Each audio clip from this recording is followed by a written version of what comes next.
Thank you, Yuri. Can you all hear me okay? Yes. Fabulous, thank you. Does that spot go down a little bit? Or off? Okay, could we try it off? Is that better? Yeah, I can see you. Great, excellent, you can't see me now, Les. Thank you, Les, with friends like you. So yeah, thank you, Yuri, for having the opportunity to talk about dragons. Something very close to my heart. And I think the subject of the emphasis really this weekend is about seeking magic not seeking magic in new landscapes, but in seeing with new eyes. I mean, that could be the strap line for Glastonbury, really, couldn't it? And I lead Stoneseeker Tours. I founded Stoneseeker Publishing. I've been fortunate enough to write 11 books, and I've been studying sacred sites and ley lines and ancient cultures now for about 25 years.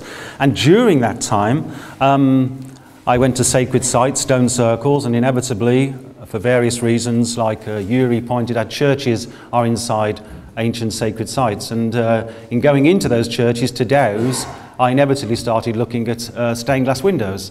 And I thought, hello, these symbols I'm seeing in churches and these pictures in churches, I've seen these in ancient cultures. You know, clearly the church adopted symbols and some myths that were already around. And that's what led to the Stolen Images book. And I'm going to kind of dip into that, into the dragon section and the serpent section today in the next 45 minutes. So a bit of a whistle-stop tour, really. So do we all love dragons? Yes! Pathetic. Do we all love dragons? Yes! Yeah, it's great. I love dragons. In fact, I've been banned from buying any more. But this flying dragon will be part of the ceremony tomorrow, so he'll be, as long as I don't electrocute myself on overhead pylons, we'll be hopefully bring that down up the high street tomorrow, and without the fire beneath it, I must know. So, dragons. What are dragons? To me, they're multifaceted, multidimensional. People regard them as various things. Do they represent the life force of the planet? In Christendom, they've come to represent sin and evil and the enemy. They represent ancient wisdom to other people, especially prehistoric peoples. They can be guardians of treasure, like some of these, Lord of the Rings, The Hobbit, etc., etc. And many legendary tales have been told, of course, about the slaying of the dragon. And on a more positive note, they are involved in alchemy. Alchemists were very keen on tapping the power of the dragon, the balance of the dragon. So the study of dragons, to me, really is the study of mankind. It's about symbolic landscapes, it's about metaphor, it's about seeing some things in the land. And our ancient ancestors, for many thousands of years, have seen spirit in the land represented by simulacra or simulacra. There's some lovely examples here. Elephant Dolmen in Sardinia, I found, has Bronze Age tombs below it. And here's a mushroom, a huge mushroom, elf fungi on Sardinia. There's me like a little elf sitting at the bottom of it. This is about 30 feet high, this magic mushroom. I would love to see the frying pan that this goes into. But the point is, there were Bronze Age monuments built all around it. So clearly in a shamanic culture where they were taking psychoactive plants, a rock that appears to like a mushroom would be of great significance. And this is Watton Tor that I spoke of, I'm going to speak of later. These two kind of tors almost facing off to each other, aren't they? With this magical portal in the middle. So things do resemble things in nature, and I think this is what's perpetuated the myths of dragons and giants. This is the dragon tree, which is where several ley lines meet in Dorset. And when it's not in leaf and the ivy has been cleared away, this is a drawing I did of it. And it actually is called the Remedy Oak. So we actually have a dragon tree that does have healing folklore in Dorset at Woodlands. So I came across that while researching ley lines in Dorset. So dragons, one of the meanings, and I think the one that I resonate most, is that they represent the life force of the earth. They represent all that is, really. The dragons, of course, were heavily into, the Vikings were heavily into dragons, of course. This is a Greek dragon, a legless one, a river dragon. By legless, I don't mean he's had an evening in the G&P. And this is, of course, the Chinese and the Japanese seriously took dragons into their heart and into their culture. And even when there was a total or a partial eclipse of the sun, Chinese people would rush out into the street, bang their drums and their cymbals and holler because they believed that a dragon was trying to eat the sun. And by making all that noise, they sought to frighten it away and not eat the sun. And they were always successful. So why wouldn't you do that?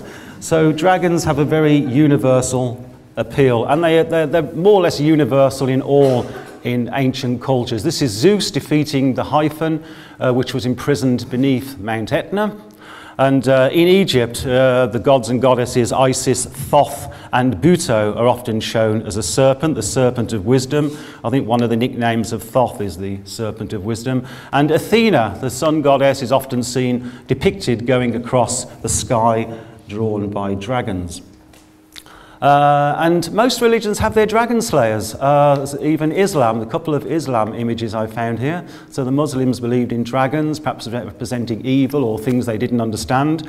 And Yuri showed a lovely drawing earlier on about a serpent being at the center of the universe and dragons. And I found this Assyrian depiction where the whole universe is going round a serpent right in the middle. So clearly the serpent is at the center of it all. And this is an Aztec fiery creature. So all around the world, all different ages and different cultures, there seems to be this character that we would call the dragon. This is a very famous depiction from 1550 BC from the Babylonian creation myth. It's Marduk, the hero, if you call him, or a demigod, chasing Tiamat away and defeating Tiamat, who was known as the Dragon Queen. Here's another depiction of him and his brothers, I think. And you see a dragon and a serpent are very interchangeable. Very, very interchangeable. And it's the first example that I know of dragon slaying. And of course, from this date, and in most cultures, God is male from this time onwards. So this is a key moment, really, I think, in civilizations, which from this time would then become more patriarchal. And we're still paying for that, I would suggest. Of course, Christianity had to take on the dragon, but the dragon although I think the Knights Templars and more esoteric cultures in Christianity would have seen the dragon positive. Generally in church iconography, the dragon represents that which must be slain. It represents evil, paganism, all the things that they want to get rid of. St. George, of course, very famously depicted slaying a dragon, and St. Michael, we can tell which is which because St. Michael is the archangel, generally the one with wings. So it's now become a symbol of victory of light over dark. But I think originally something much deeper is going on. Perhaps originally some of the original depictions could be perhaps at the conquest of a person over their ego. The dragon represents perhaps that which needs taming. So there are so many interpretations to dragons, how different cultures regarded them slightly different. And of course they're all correct. And heraldry, which is quite ironic, although the dragon is generally seen as evil in Christianity, heraldry and knights and kings, they took on the dragon big time because of its strength. It was fearless, so they were hoping that those attributes would be transferred to them. As I said, very much in the same school as dragons is serpents. They can't be really separated in my book. They represent the life force, the flow of Kundalini, the earth energies across the land. This is the famous depiction in the British Museum of Quetzalcoatl, the Aztec god. And again, he's two-headed. So yin, yang, male, female, lunar, solar. It's very often about balance, I think, which Yuri mentioned earlier on. This is the famous Minoan snake goddess. There are several of these, and again, two snakes, male, female, yin, yang, winter, summer, however way you want to look at it. And this is equally famous, the Mayan temple at Chichen Itza. Twice a year, again, when the days are equal at the equinoxes in March and September, it's all about balance. The sun rises and these steps cast shadows which form the serpent. Can you see it? And there's a permanent head down the bottom. Has anybody been to see this at the equinoxes? This is on my hit list for sure. Yeah, it occurs about a week in March and a week in September. But how cool is that? So it shows the universal reverence and importance of the serpent. This is an Aboriginal depiction of the rainbow serpent, involved, of course, in their creation myths. And there's the Hindu Naga, who are half demigod and half serpent. and the famous Great Serpent Mound in Ohio, where you've got the spiraling serpent who's either issuing or disgorging the cosmic egg. So it's all about balance again, the male kind of sperm-like mound and the female cosmic egg. And the double serpent was brought into Christianity. St. Luke, the Apostle St. Luke, there's the caduceus, the central staff, as in ley lines with the two serpents going around. St. Luke is the patron saint of healing, doctors, hospitals, nurses, all that sort of thing, anything to do with healing. But lo and behold, he has his equivalent in Greek and Roman mythology, because of course this is exactly where he was stolen from, if you like. Asclepius is the god of healing, doctors, hospitals, nurses, the same thing. And there's the serpent going around the central pole. And if you're wondering where the second serpent is, Asclepius apparently, when he was healing somebody, he would turn himself into a serpent. So that's the second serpent is there. So you can see everything, and this is the whole point of my book Stolen Images, that everything is older than you think, and every single Christian image that I have come across has an older origin. Closely to do with the serpents and dragons, I think, is the tree of life. Some of you might be aware of this concept, the idea of a cosmic tree, the axis mundi, the world tree, the idea that there's a column of energy or consciousness that links these realms and the underworld sometimes to the heavens, those unattainable realms of the gods. There's an Egyptian one on the left there. Of course, Buddha very famously spent time behind a tree. This is his cosmic axis, the axis mundi. This is a Neolithic one, I think, I found on Brittany. I think this is the cosmic tree. They've been found on Malta, and these Babylonian dudes are worshipping the cosmic tree many centuries into prehistory. And of course this was adopted across the Atlantic as well. This is an Aztec tree of life, which although these are meant to be sort of cactuses, they do look a bit like the scales of dragons, don't they? And this female wise woman is actually perched on a seat made out of a serpent and a turtle. And of course this was brought into Christianity. This is the famous apprentice pillar at Glastonbury, and it's meant to represent, sorry, Glastonbury, Roslin Chapel even, thanks to and you can see, like DNA, it's going around the apprentice pillar, but it's coming out of the mouths of dragons. So again, it shows that the dragons are the creative life force for all this foliage. And the tree of life worked its way into Christianity. Here's the tree of life again, the cosmic tree, the axis mundi. I mean, Jesus, if the crucifixion actually happened, was almost certainly crucified on a saltire cross, an X-shaped cross. That's how the Romans did it. But by putting the tree in a vertical position, of course, the only way to the heavens now is through Jesus, because he is sitting there on the tree of life. So this is a very powerful statement. And if you're wondering whether this is the tree of life, Arbe Vita means tree of life. So this is a straight, transform really from ancient tree of life to the Christian tree of life. And where that's important is that serpents very much associated with the tree of life. Famously in the Garden of Eden, of course, the serpent gets Eve to give Adam an apple. So that's when all the trouble started, you might say, or all the fun. So the serpent generally has a bad lot in the Bible. There are a few exceptions. Lilith is often shown with a serpent, or is painted here in this Renaissance painting with a serpent. So of course there's a sexual connotation to do with serpent, the Kundalini, and all that sort of thing that the church didn't like. And even here you have a woodcut from medieval times showing how when women and men get together and do extramarital stuff, there's a dragon-like creature flying above. Who's encouraging it? So I actually like him. He's doing a good job, I think. So, but you can see how dragons are getting bad spin by now. And of course, a lot of you will know this depiction, which is taken to be Sununus, from the famous Iron Age Gundestrup cauldron found in Europe. I actually have never seen this as Sununus. I think it's a shaman who's representing Sununus, because that clearly is a headset on the top. He's donning a headdress. So yes, he's representing Sununus, but I think it's a shaman representing Sununus. Very nicely trying to get his legs into the lotus position there. There's his talk of authority, which shows he's the king or chief or whatever, but then he's holding a serpent, which is linking him to the earth. Or perhaps it shows he's now mastered his Kundalini. You know, he is a balanced being, sitting in his point of perfection, sitting in his moment of power. Very powerful image. So by medieval times, dragons can either have a negative energy, a negative spin, like here's the usual depiction of the dragons being smitten. But if you look far enough, look where all the tree and all the foliage and all the fruit is coming from, out of the mouth of a dragon. So hang on, there's a bit of a, what's going on here? There's a bit of a contradiction. At one time you're killing the dragon, but you're also saying that he's giving birth to life. And the positive aspect, of course, is to do with alchemy and the balance of opposites, male, female. The serpents are coming together to create life and to create magic. And despite all the dogma of the church, the alchemists and the more forward-thinking people of medieval times certainly regarded serpents and dragons as a positive thing. There's two dragons here coming out, suckling on the breasts of the Earth Mother.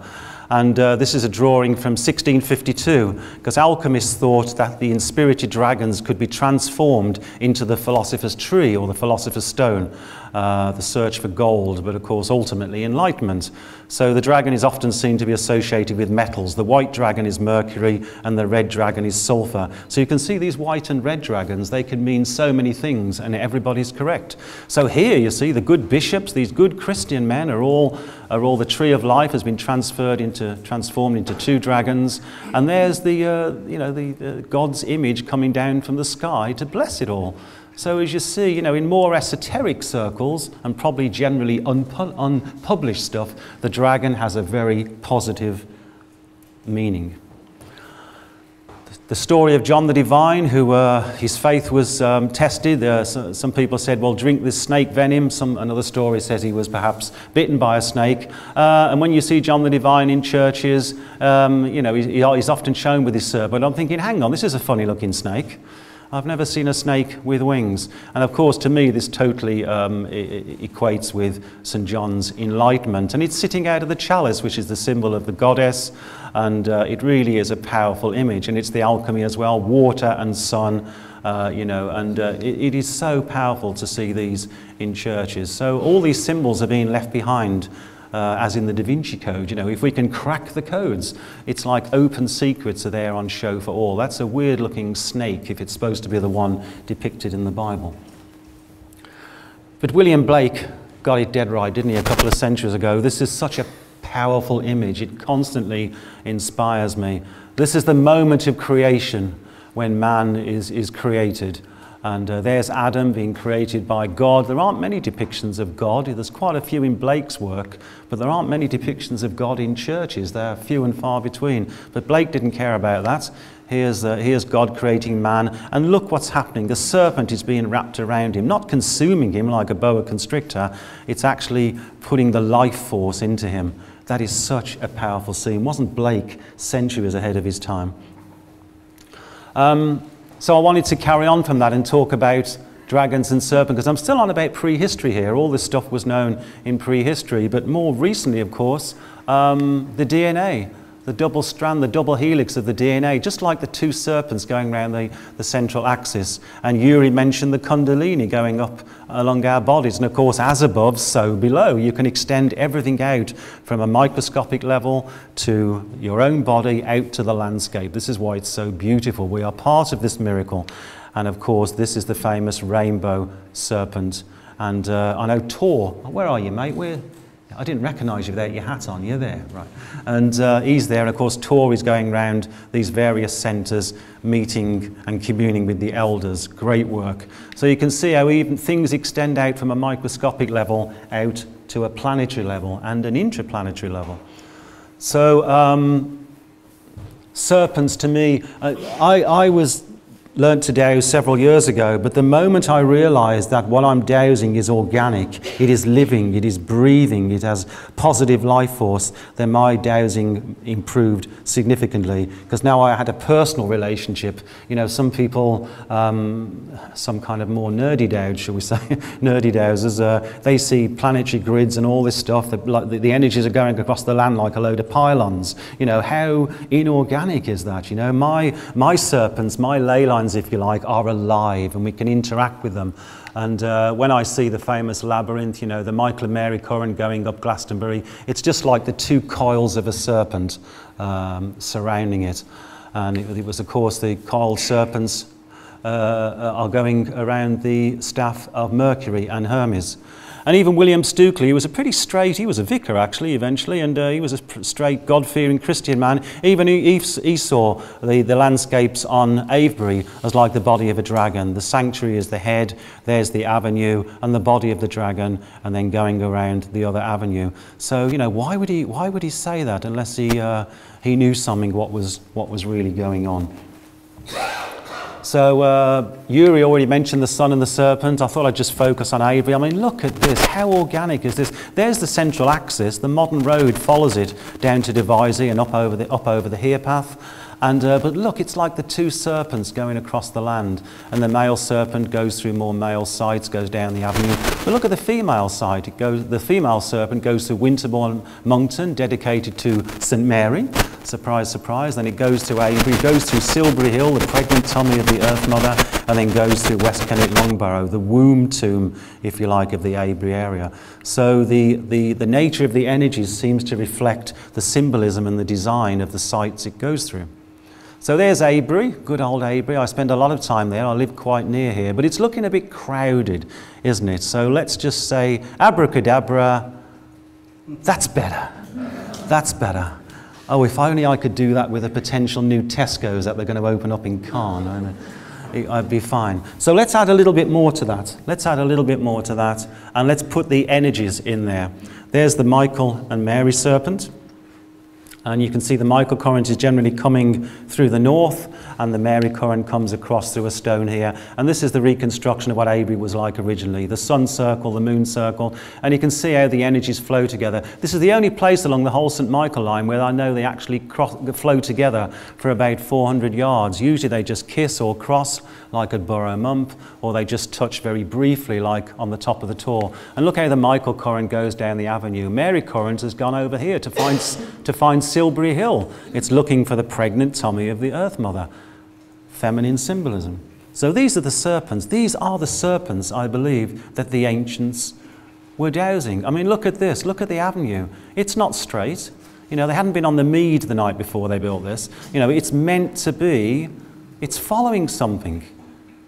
It's following and penning in, if you like, the male current as it goes down. And this carries on for another mile over to the sanctuary. Amazing. All of this was known thousands of years ago. And when the female current gets up to West Kennet Longborough, there's the serpents. This is the dragon lines going through. And a little spiral comes off into each chamber. It lives. These energies live. They are alive. These are the dragons. These are the serpents. And these two lines mark the width of the Mary current that we dowsed on that day when it's coming out here. The ancients knew all about this. They've designed their sacred sites with what they would call dragons and serpents of their day. And very famously at Avebury, of course, there's this Norman stroke Knights Templar font, famously showing the bishop with his crozier holding what's said to be a Bible. I think it looks more like a pint to me, to be honest, but who can blame him? And there's two serpents just nibbling at his toes. See, he's not actually treading on them. They're actually almost biting his toes, the female dragon and the male dragon. So the Knights Templars knew what was going on at Avebury, and just over the ridge at Temple Rockley is where they had one of their bases. So, and there are dragons at Avebury. Oh yes, this is one of the stones called the Dragon Stone. Can you see two dragons on there? There's no prize for this, but don't be shy. I say there's one at the top, yeah? Yeah, with a spiraling and it goes round to a forked tail, but this is the one I like. Can you see him? It doesn't show up on this. He looks a bit sad. He's got his head down to the ground, and look at his body and the folded up wings. These stones have only weathered between 2 and 4 millimeters in 4,000 years, so I can assure you that stone had those dragons on when the stone was erected. Is this why the stone was selected and chosen to be put up at Avebury? So dragons are everywhere if you look. At Crediton, where the St Michael line goes through Devon, used to be the Cathedral of Devon before they built Exeter, expanded Exeter. The Sun and the Michael and Mary current famously meet under the tower. And on the nearest column there are two serpents. What a coincidence. And they are the only serpents on the whole of the inside of Crediton Church. So what a coincidence that is, but of course it isn't. Somebody is telling us in Norman times that this is where the serpents are crossing. They are there. Everybody can find them. And this is a very powerful place. Has anybody been to Lostwithiel in Cornwall? Oh, a few of you, yeah. Have you put your forehead against the font? This is a Norman font, so it doesn't look like your average Christian bit of iconography, does it? And you can see how this has been worn by pilgrims touching it. This is on the side of the font. Across the third eye position is this spiral. And if you put your head there, wow, it'll zap you. It'll zap you. So clearly there's the mainstay of Christianity, and there's very much an alternative esoteric wing of Christianity, which is the stuff, the real deep, heavy stuff. That is the bit actually that's in truth. At Stoke Trista, south of here on the Dorset border, I was dowsing two serpents following the Wessex Astrum line, and they both started spiralling in front of the altar. Can you see something's indenting the carpet there? Can you see? Well, the carpet wasn't nailed down, okay, and there was nobody around. So I peeled back the carpet, and there's this monument on there with serpents on it, just where the energies are spiraling round. This monument is so old, all the initials and whoever it was has been eroded off. So this could be, very old document. There's sun symbols, there's mirrors, there's all sorts, there's angels, cherubs. It's amazing. And this is a close-up. I had a look at the local heraldry of the local families of the church in the area. There are no serpents at all to do with the local heraldry. So I think somebody knew something. And of course, there's the interesting thing, is it chicken or the egg? You know, was this monument and this put here because of the serpents, or have the serpents been attracted to this monument since it was put down on the floor? Because symbolism does attract the energies. Isn't that wonderful? So go to Stoke Trista, pull up the carpet, preferably not on Sunday morning, okay? Another example of how dragons are all around and how we can interact with them is at Milburn Port, also South Somerset. I've tried to choose examples that aren't too far from here. Again, I was doing a bit of dowsing for Osho Leela. Some of you might have been there and lived to tell the tale. Yes, and one of the ley lines went through Milburn Port. I'm following the energy across the road into the churchyard, and the energy wasn't going towards the church. All of a sudden it veers off to the right towards the lamppost. I thought, where the hell's it going? There's a caduceus at the top of the lamppost. Dated 1902, the lamppost. So again, did the council workers or whoever paid for that lamppost know about the energy line? Possibly. Or, and I love this one, has the symbolism of the lamppost attracted the energies to it? Yeah, it's amazing, isn't it? So after that, the energies from the lamppost don't go straight into the front door of the church. They go round the side, and they go into the church where over the doorway are two dragons. That's where the energy chooses to go into the church. Isn't that wonderful? Isn't that wonderful? The energies, these serpents have consciousness. They will home in on the symbolism that's created. I did a book about the Cerne Giant a few years ago, and this is Guy Underwood's drawing of the energies of his dowsing at the Cerne Giant. And you can see how the energies actually mark out the shape of the giant, and then they flow up to the Iron Age Romano-British temple of the Trendle above.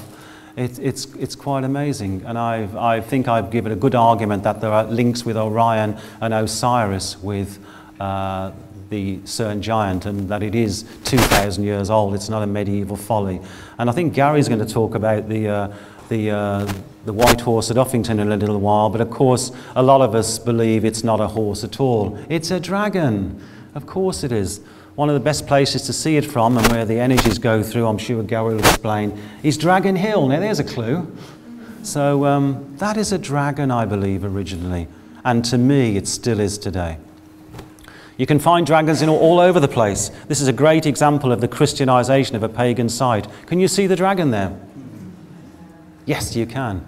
This is in granite, very old. The dragon has probably always looked like that. And you can see how the church has been built into the living rock.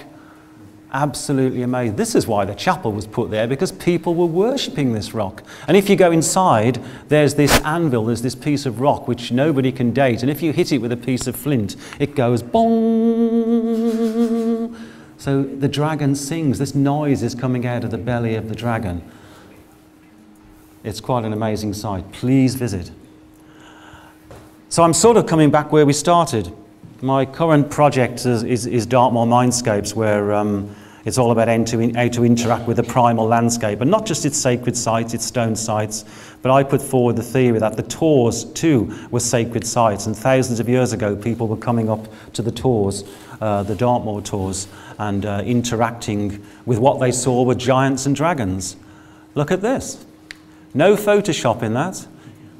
You go up to Pew Tor, overlooking Merivale, and you'll see the dragon with his mouth open. He's the speaking dragon. No Photoshop. Isn't this amazing? This is about 6 foot across. And you go up on a this is the same view on a total whiteout. I love going up to across Dartmoor in a total misty whiteout, and I call it the dragon's breath. So the dragon's breath has descended.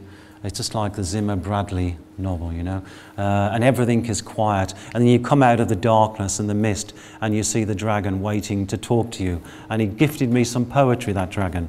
So it's all about walking and connecting with landscape. Simulacra, they're the original symbolism. People were seeing things like this in the land, and they saw it as being relevant. So I think we are being invited to perceive landscapes as living interfaces, our personal mindscapes, saturated with accessible myths. So look at these. Also, this one's also on Pew Tor. Look at this. This is the dragon. Again, like the stones at Avebury, these rocks have only weathered a few millimetres since prehistory. And I love this one. Can you see? It looks like, I call her Granny the crone. She's almost pulling her tongue out at you. So there's the eye. Isn't it amazing? And on our weekends, we visit these sites. And as I'm sitting under there, I know that thousands of years ago, somebody was sitting in the same place. So were these seen as evidence of spirited place? Are these the giants and dragons of myth and folklore, or at least the perpetuation of these myths, why the myths have survived? Look at this. Again, no Photoshop. That dragon head is about 6 foot across. I've coined her the Huck and Tor dragon. She's overlooking Merivale, the Stone Row. She's overseeing everything that goes on below. So I've been trying to seek out in solitude the wild places. And I urge you to all go and seek out the dragon. She's waiting for you, just like the prophets and shamans of old. They've all did it. Buddha, Jesus, Moses, they all took time away on their own to meet their God, to meet their inner dragon.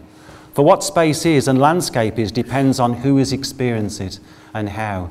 This relationship we have with Mother Earth and the dragons and the serpents is unique for all of us. So don't anybody tell you what you're feeling and what you believe. Don't let anybody invalidate that. Tell them to bugger off. Because we've all got a unique, what the earth wants us to do is to be ourselves, to be unique. It doesn't want a load of clones. That's what corporate people want. At Overtor, I think, is one of my favourite simulacra.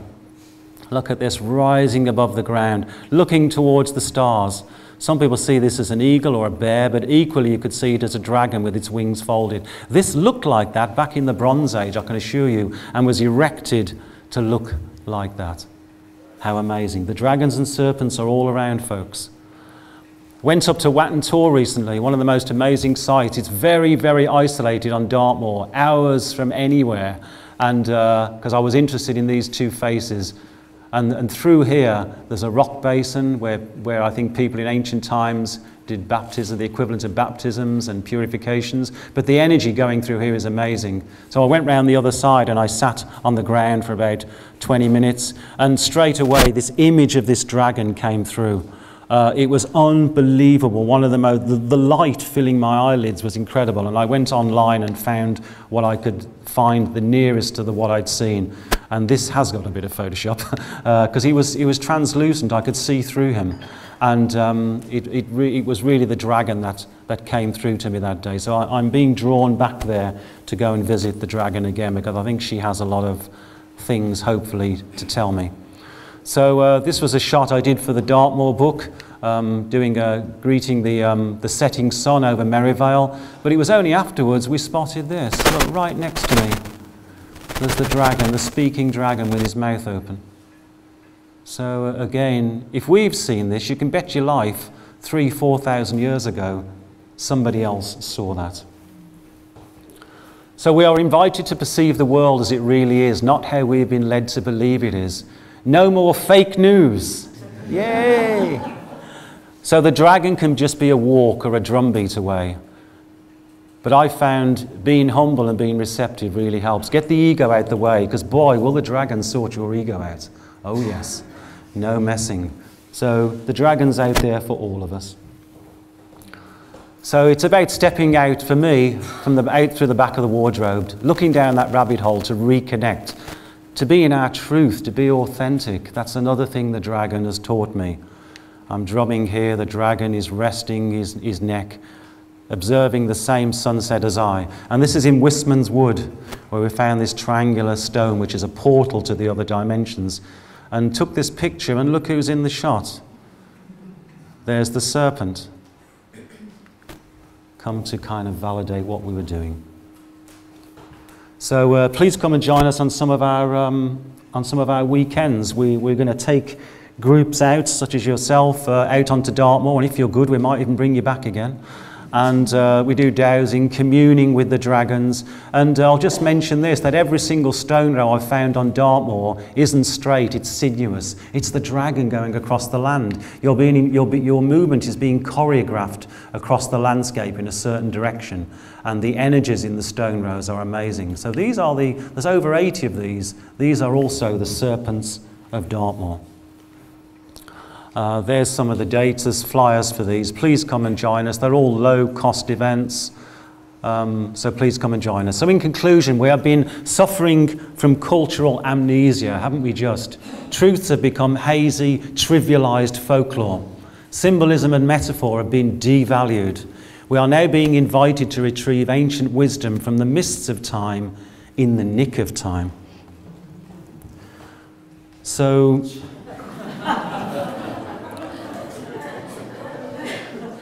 I don't know why people always laugh at this, I don't get it. We have reached rock bottom, really. Every day we see evidence of rock bottom. Thank goodness for events like this that make it not as black as it appears. You know, what on earth have we been doing the last 2,000 years? Where the hell have we been going? So I spoke at Megalithomania in 2007, and I finished a little bit early, which hasn't happened since. And one of the questions was, hey Pete, what's the most special or most sacred place you have ever been to? So I'm standing on the stage wondering, oh my God, is it the pyramids, Stonehenge, Newgrange, all of that sort of stuff. And then it came into my head. I said, actually, the most sacred place I have ever been to is this one. Yeah. Isn't she beautiful? Isn't she beautiful? Yes. And even today we say she, don't we? Does anybody ever say Uncle Earth or Brother Earth? We know instinctively she's our mother. And the dragons and serpents are still going around her, just like they've always done. And she's been a very patient mother. I have known as an environmentalist for years that we are not fighting to save the planet. We couldn't kill the planet if we tried. We are fighting to see whether we're going to be around. That's what we're fighting for. And I hope the mother has a little bit more patience with her naughty children. This is on the monument at London, just along the street from where the Great Fire of London started. On one side, the Freemasons did this wonderful depiction. It's Albion. They're trying to help her to her feet, but she can't make it. She's sick, what Blake calls sick Albion. There's the sword of sovereignty in her hand. She can't make it. She's dying, she's very ill. It's all crumbling around her. But coming out of the bottom is a little dragon. And I think he's saying, can I help you? Can I help you? And I think they are willing to help us. I believe. So the dragon is the land.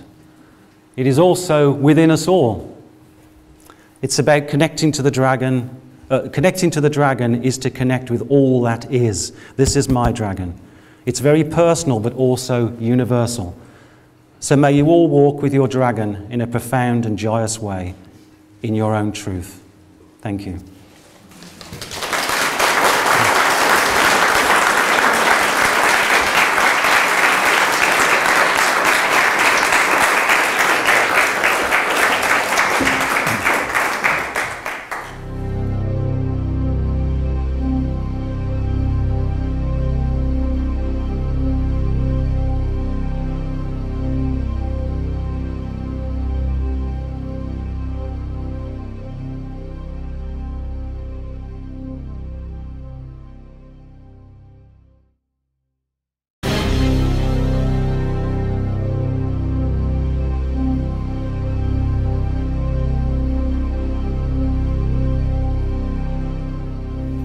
Thank you, Yuri. Can you all hear me okay? Yes. Fabulous, thank you. Does that spot go down a little bit? Or off? Okay, could we try it off? Is that better? Yeah, I can see you. Great, excellent, you can't see me now. Thank you, Les, with friends like you. So yeah, thank you, Yuri, for having the opportunity to talk about dragons. Something very close to my heart. And I think the subject of the emphasis really this weekend is about seeking magic not seeking magic in new landscapes, but in seeing with new eyes. I mean, that could be the strap line for Glastonbury, really, couldn't it? And I lead Stoneseeker Tours. I founded Stoneseeker Publishing. I've been fortunate enough to write 11 books, and I've been studying sacred sites and ley lines and ancient cultures now for about 25 years. And during that time, I went to sacred sites, stone circles, and inevitably, for various reasons, like Yuri pointed out, churches are inside ancient sacred sites. And in going into those churches to douse, I inevitably started looking at stained glass windows. And I thought, hello, these symbols I'm seeing in churches and these pictures in churches, I've seen these in ancient cultures. You know, clearly the church adopted symbols and some myths that were already around. And that's what led to the Stolen Images book. And I'm going to kind of dip into that, into the dragon section and the serpent section today in the next 45 minutes. So a bit of a whistle-stop tour, really. So do we all love dragons? Yes! Pathetic. Do we all love dragons? Yes! Yeah, it's great. I love dragons. In fact, I've been banned from buying any more.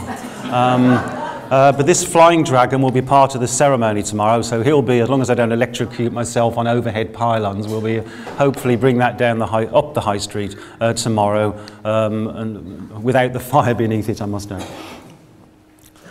So, dragons. What are dragons? To me, they're multifaceted, multidimensional. People regard them as various things. Do they represent the life force of the planet? In Christendom, they've come to represent sin and evil and the enemy. They represent ancient wisdom to other people, especially prehistoric peoples. They can be guardians of treasure, like some of these, Lord of the Rings, The Hobbit, etc., etc. And many legendary tales have been told, of course, about the slaying of the dragon. And on a more positive note, they are involved in alchemy. Alchemists were very keen on tapping the power of the dragon, the balance of the dragon. So the study of dragons, to me, really is the study of mankind. It's about symbolic landscapes, it's about metaphor, it's about seeing some things in the land. And our ancient ancestors, for many thousands of years, have seen spirit in the land represented by simulacra or simulacra. There's some lovely examples here. Elephant Dolmen in Sardinia, I found, has Bronze Age tombs below it. And here's a mushroom, a huge mushroom, elf fungi on Sardinia. There's me like a little elf sitting at the bottom of it. This is about 30 feet high. This magic mushroom. I would love to see. This is a Greek dragon, a legless one, a river dragon. By legless, I don't mean he's had an evening in the G&P.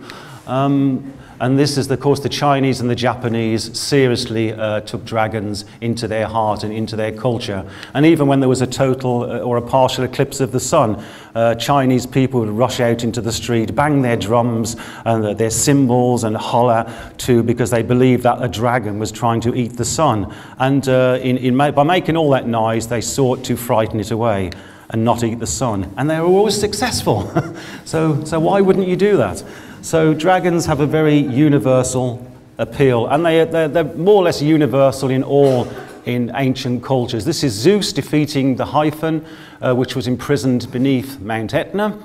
And in Egypt, the gods and goddesses Isis, Thoth, and Buto are often shown as a serpent, the serpent of wisdom. I think one of the nicknames of Thoth is the serpent of wisdom. And Athena, the sun goddess, is often seen depicted going across the sky, drawn by dragons. And most religions have their dragon slayers. See the frying pan that this goes into. But the point is there were Bronze Age monuments built all around it. So clearly in a shamanic culture where they were taking psychoactive plants, a rock that appears to like a mushroom would be of great significance. And this is Watton Tor that I spoke of, I'm going to speak of later. These two kind of tors almost facing off to each other, aren't they, with this magical portal in the middle. So things do resemble things in nature, and I think this is what's perpetuated the myths of dragons and giants. This is the dragon tree, which is where several ley lines meet in Dorset, and when it's not in leaf and the ivy has been cleared away, this is a drawing I did of it, and it actually is called the Remedy Oak. So we actually have a dragon tree that does have healing folklore in Dorset at Woodlands. So I came across that while researching ley lines in Dorset. So dragons, one of the meanings, and I think the one that I resonate most, is that they represent the life force of the earth. They represent all that is, really.